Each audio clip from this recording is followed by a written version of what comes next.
Chapter 33 Sri Sai Satcharita.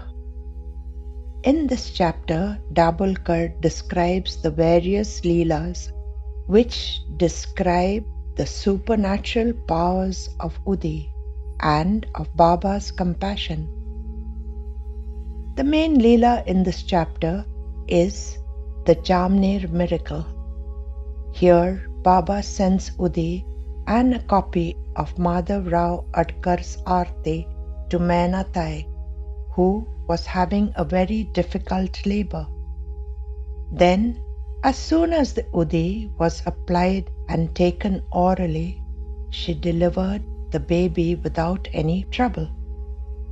This chapter comprises of the stories of the friend of Narayan Jani, who was bitten by a scorpion, and of the daughter of another devotee with bubonic plague, and both were cured with Udi. Appa Kulkarni and Balu Bua Suttar both venerated a photograph of Baba prior to having his darshan, and Baba tells them that he has received their namaskar and knows them from that very moment. Haribau Karnik, who came to Shirdi on Guru Purnima and with due rituals offered vastra and dakshina, and after getting Baba's permission, proceeded to leave. Suddenly he wanted to give 1 more rupee as dakshina, but Shama signaled to him to leave as he was granted permission. Haribau then visited the temple of Kala Ram in Nasik to have Narsingh Maharaja's darshan, who immediately demands the 1 rupee. Now I shall narrate a few more details of Mainatai Kuvelkar. Mainatai Ganesh Kuvelkar, she was the daughter of Nana Sahib and Radha Bai Chandorkar, born in 1887. She first visited Shirdi in 1900, when she was 13 years old along with her family. They visited Shirdi numerous times, and Mainatai was able to witness many Leelas and hear the advice given to her father. She learnt early in life the consequences of disobeying Baba's orders at the time of departure. Once she and her family were going to Nasik to attend a marriage. Baba did not give them permission to go. They left nonetheless. The result was that they were hungry for 3 or 4 hours. On the other hand, obeying Baba's orders, no matter how exasperating it may sound, was sure to give a comfortable and successful and safe journey. She was married at a very young age and moved to Pune with her husband, but he died in the plague epidemic of 1904. When she became pregnant, her mother took her to Jamner. At the time of delivery, she had a great deal of difficulty. It was at that time when the Jamner miracle took place. The compassionate Baba sent Udi and Adkar's Aarti through Ramgir Bua. On the way, Baba appeared as a peon and took Ramgir by Tonga to Jamner and then disappeared. At Nana's home, Nav Chandi Havan and Saptashishti Path was recited to overcome the difficult labor. It was only when Baba's Udi dissolved in water touched Mainatai's lips that the pain subsided, and she had a safe delivery. The child, however, died, and this made Mainatai very dejected. Dasganu, on hearing the tragic circumstance, gave a pair of Baba's silver padukas and comforted her. She found solace therein She lived with her in-laws in a large joint family and had a peaceful life. She passed away in 1945 in Pune. This information was given by her descendants. These are some of the Leelas that describe the wonderful powers of Udi. Leela number 1. Janardhan M. Fanse.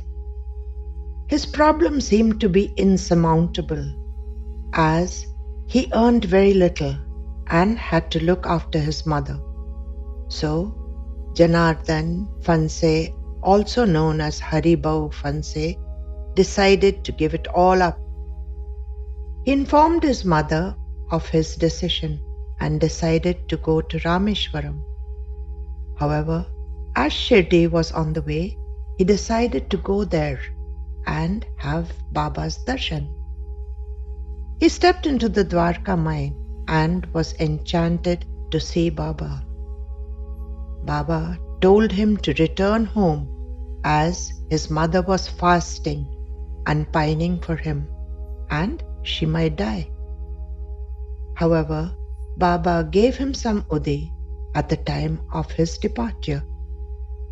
This he kept safely with him. On reaching home, he narrated what Baba said, and his mother was convinced of Baba's divinity. Meanwhile, a villager approached him for help as he was ill with cholera. Fanse gave him a little of Baba's Udi and he recovered. This led the villagers to think that he was a physician, and the people kept coming for aid.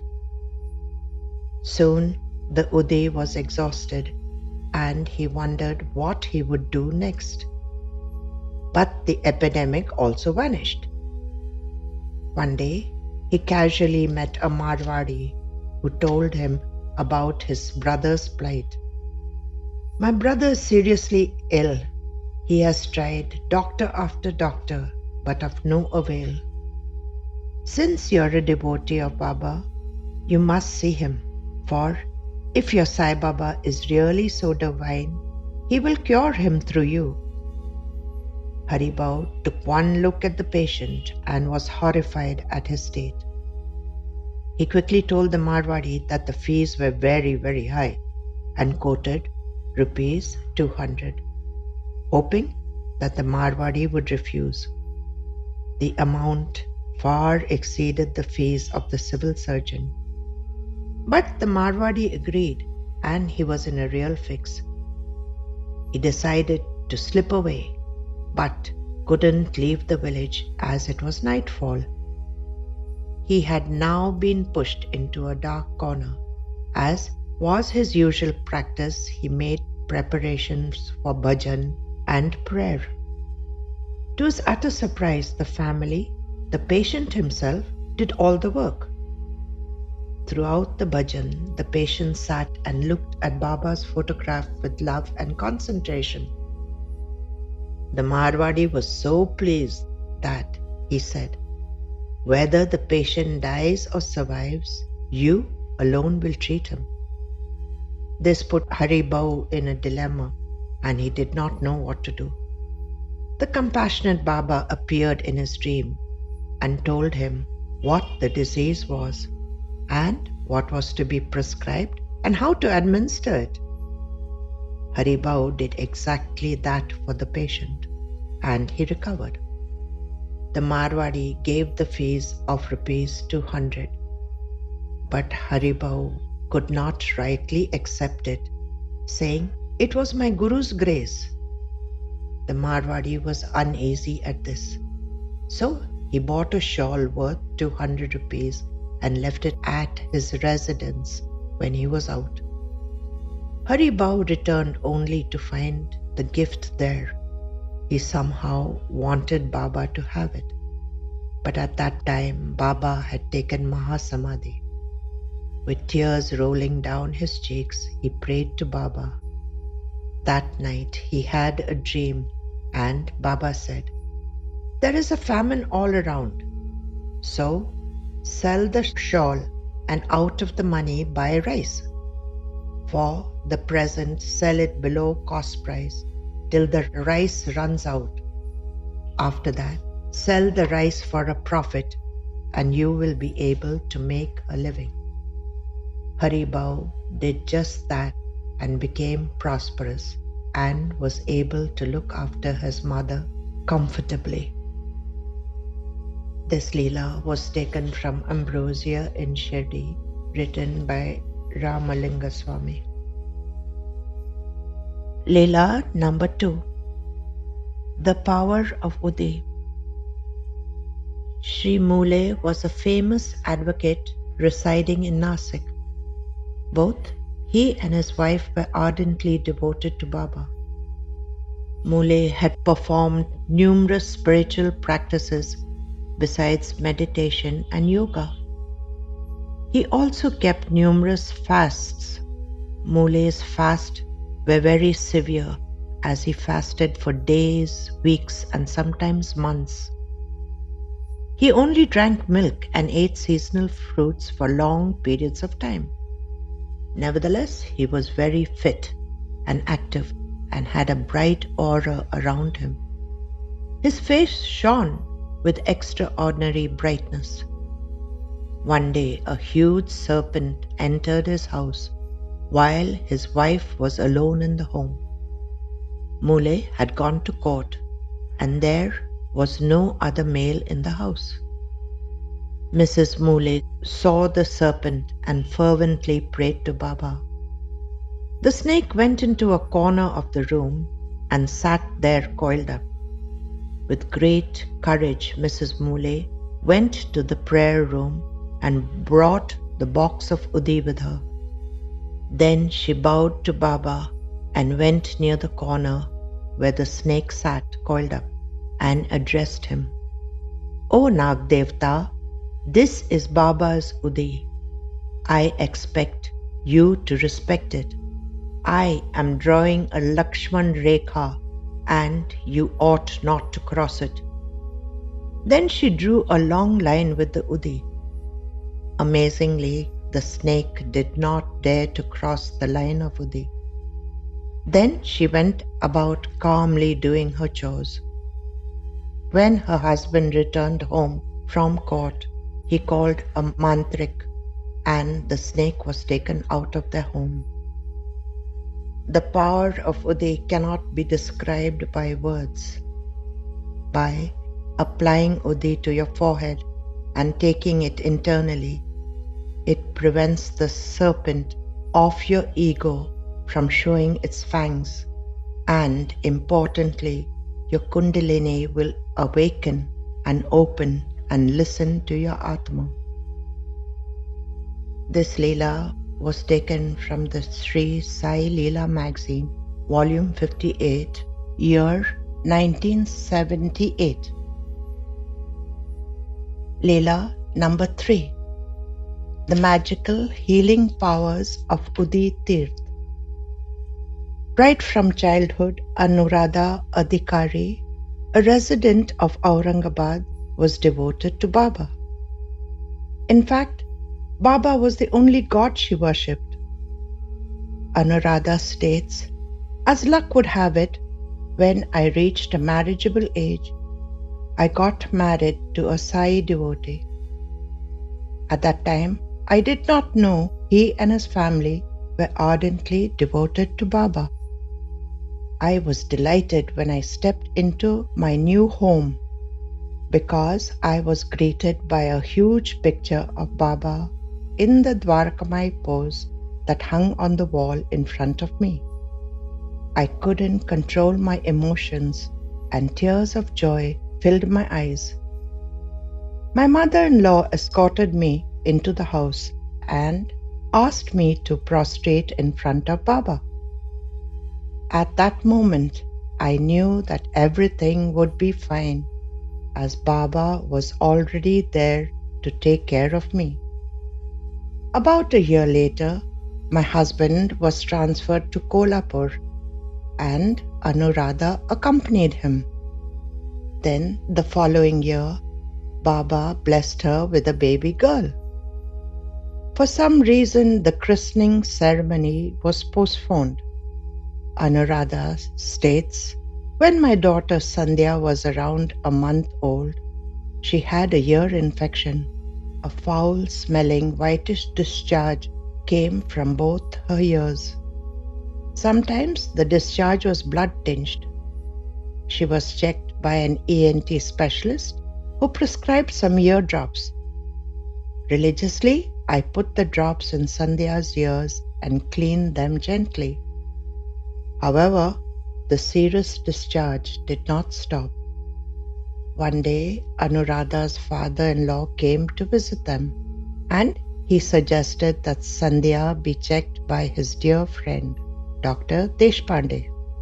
Deshpande was a renowned ENT surgeon who had done his post-graduation from Berlin. Sandhya was then checked by Dr. Deshpande, who gave them a bleak prognosis.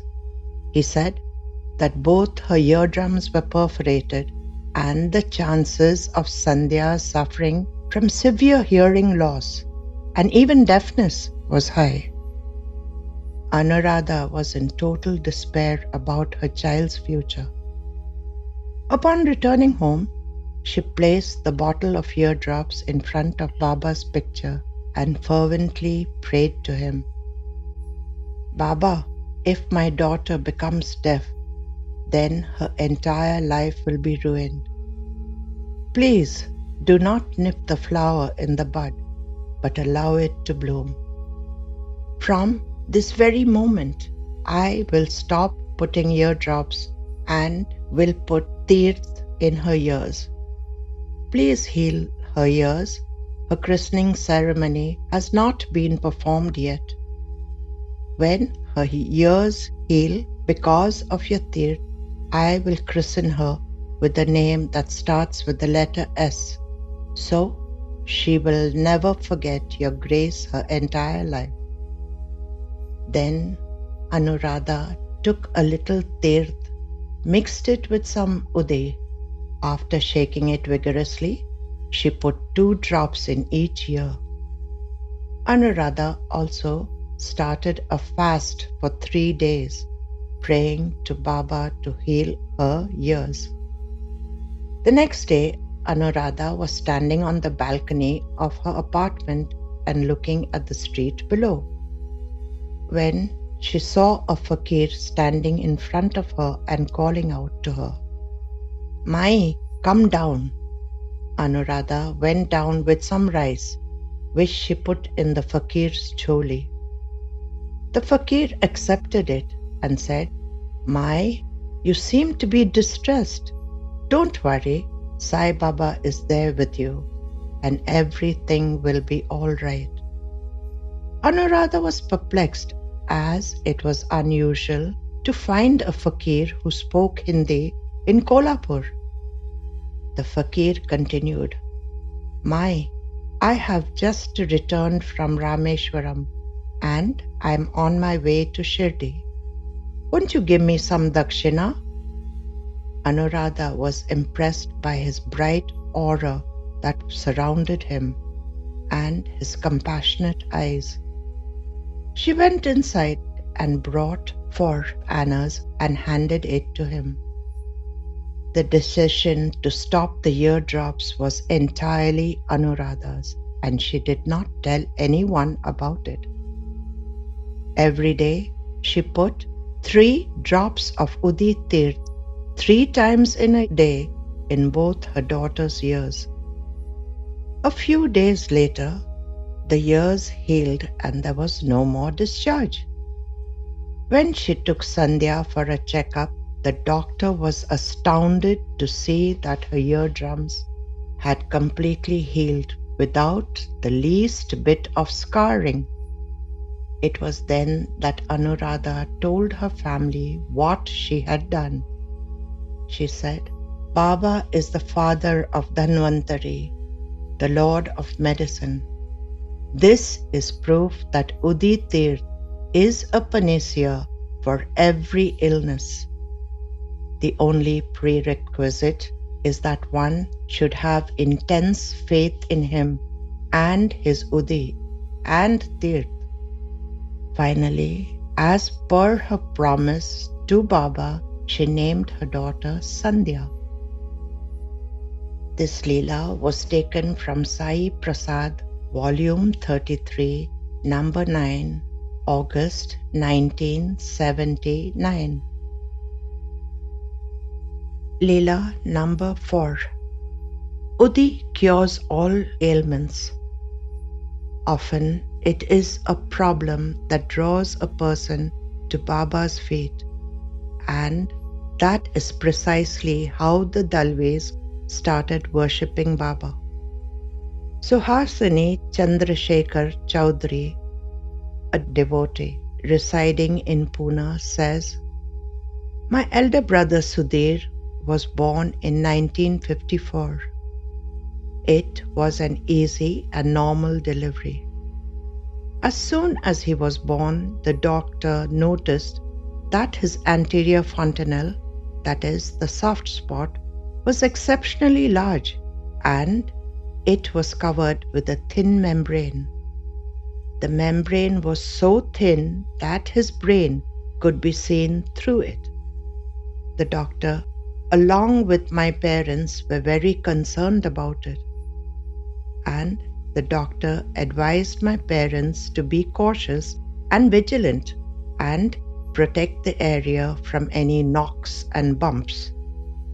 He also prescribed some ointments and medicines so that the area would close quickly. Along with this, the doctor also made a steel helmet so that the area could be protected. But even with all these extraordinary modes of treatment, there was no sign of it closing. My parents were very, very anxious about this. One day, my father's friend visited us, and hearing about Sudhir's problem, he immediately gave us some Udi. Up until that time, we had never heard about Sai Baba or Shirdi, nor were we aware of the power of Baba's Udi. He narrated some of Baba's Leelas and told them that Baba's Udi was a cure-all. He told my mother to make a paste of Udi and apply it on Sudhir's soft spot. My parents decided that as all modes of treatment had proved ineffectual, they would try the saint's Udi. My mother then made a paste of Udi and applied it on Sudhir's scalp. Lo and behold, on the 5th day, his fontanelle was closed completely and the scalp of his head became normal. From that moment on, all of us became devoted to Baba and were indebted to him for life. This incident was so extraordinary that it challenged science and medicine and left the doctor dumbfounded. Thereafter, Udi became the first line of treatment for all illnesses and all incidents in life. Everyone ingested Udi and applied it to their foreheads twice a day. Without applying Udi, no one stepped out of the house. And for any interview or examination, Udi went along with them.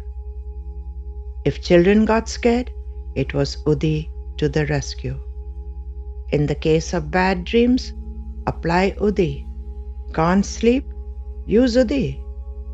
But most importantly, each one of us carries a packet of Udi with us at all times, because it assures us that Baba is present with us in the form of his Udi.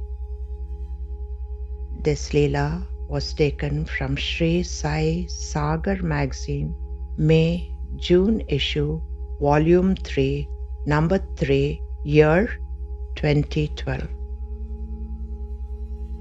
Leela number 5.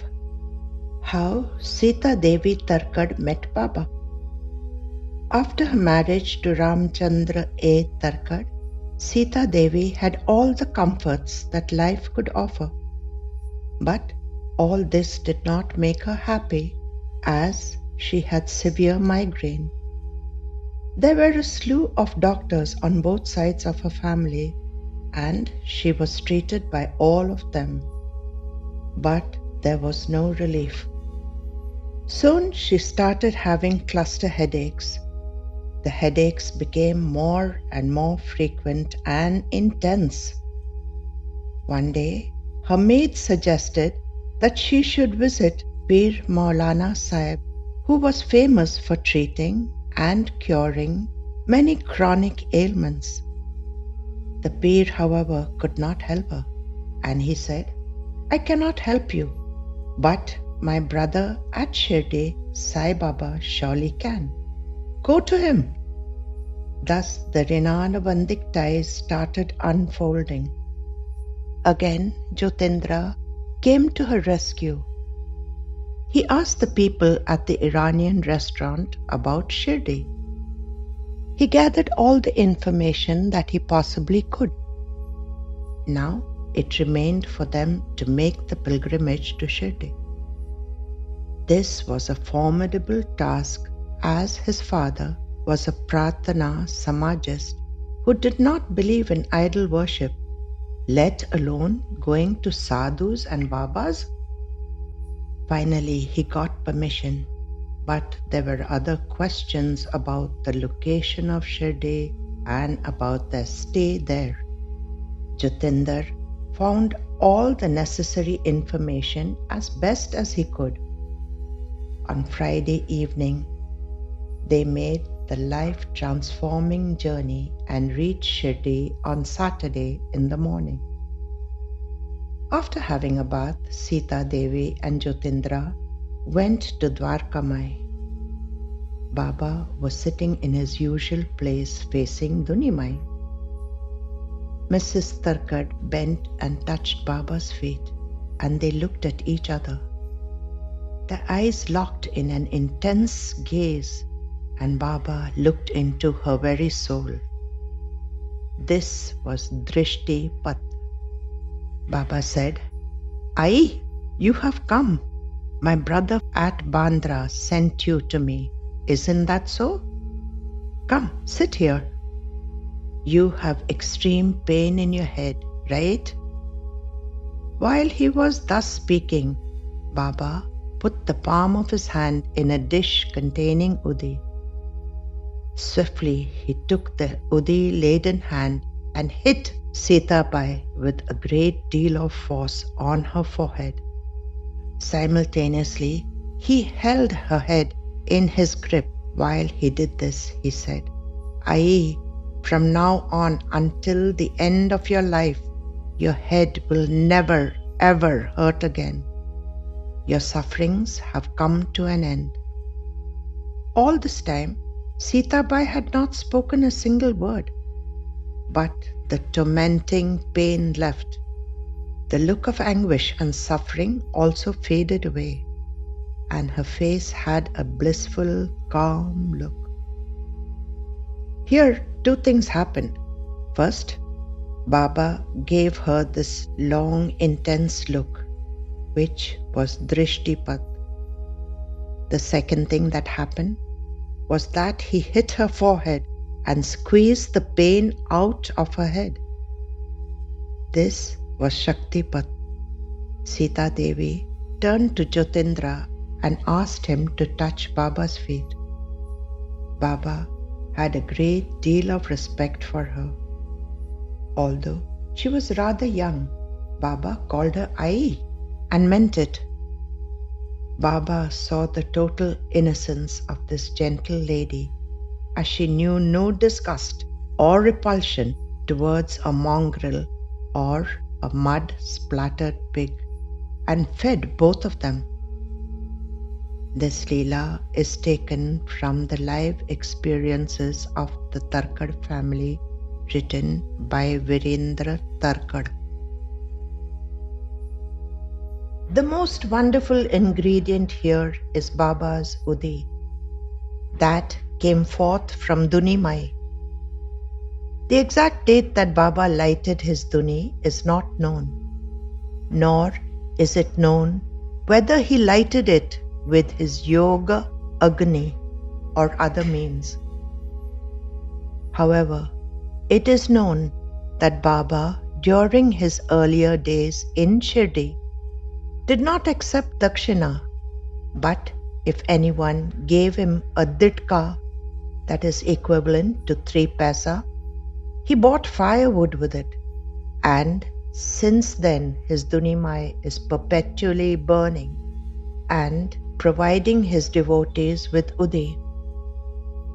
When Baba was in a cheerful mood, he often sang in a very melodious voice, Ramte Ram Aoji, Aoji, Udyanchi Goni Laoji, Laoji. The Udi was applied to the forehead of every devotee who came for his darshan. Baba had a unique way of applying the Udi. He would apply it with his thumb while placing the other fingers on the head of the devotee, thus blessing them abundantly. When the devotee was granted permission to leave, he would give them a fistful of Udi. Thus, no one left empty-handed. Although the Udi cured numerous physical and mental afflictions, it also had a deep spiritual meaning. By giving Udi, Baba wanted to emphasize the transient nature of life and that all the visible phenomena in the universe are transient as ash. The body is composed of the Panch Mahabhutas and ultimately it will be reduced to ashes. Baba, by his Udi, emphasized that Brahma or God is the only reality and the universe is fleeting, and that no one in this world, be it a son, father, or spouse, is really ours. We enter this world alone, and alone we depart. By giving the Udi, he taught us the principles of discrimination between the unreal and the real, that is, non-attachment to the unreal. Whether it be called Raksha, Ash, Vibhuti, or Udi, the meaning is the same and denotes the transient nature of life. Baba used to take dakshina from the devotees, and prior to their departure, he would give them a fistful of Udi. By so doing, he taught us non-attachment by taking dakshina and discrimination by giving Udi. His actions spoke louder than words, and it had a life-changing effect on the devotees. And this concludes the commentary on the chapter. Om Sai Ram.